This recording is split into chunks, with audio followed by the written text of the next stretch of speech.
I was craving intimacy and feeling alone and feeling like I was so behind in life that there was no hope for me. The more time you spend on the internet, the more in your head you start to get. And I'm sure you've heard this before, like, you're in your head. But what does it really mean? Well, when you're in your head, emotions get to you much more.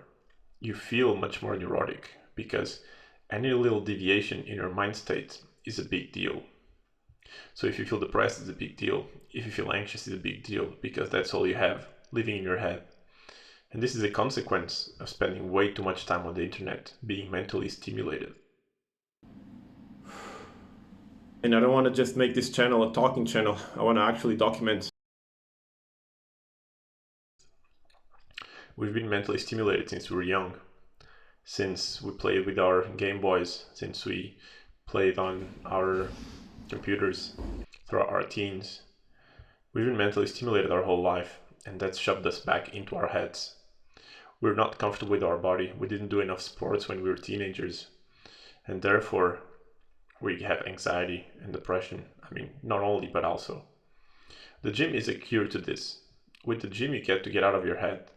You get to exert physical strength. You get to push yourself to your physical limits. And that's extremely beneficial. That's exactly what you need if you're raised with this kind of environment. If you're raised in the digital world. Just finished the workout, pretty exhausted. Did some back and some tricep and some abs at the end. And now we're going to cook dinner.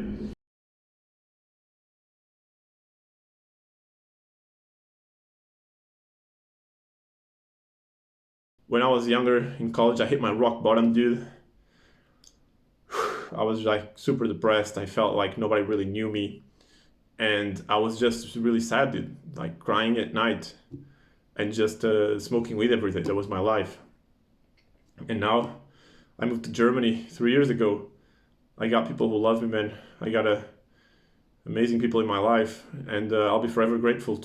I do feel like I improved a lot from those days where I was craving intimacy and feeling alone and feeling like I was so behind in life that there was no hope for me. And now I still feel like there's so much to get and that life can be so beautiful. Find fulfillment in the journey and not the destination, which is very much the message of this channel, is to live a life where you feel like you're doing your best to get to your goals than to die a life of misery knowing that maybe you weren't as exposed, maybe you were protected and you felt comfortable, but you never truly lived and you die full of regrets. Maybe if you feel hopeless like I did, you can start shining a bright light on that dark, dark place.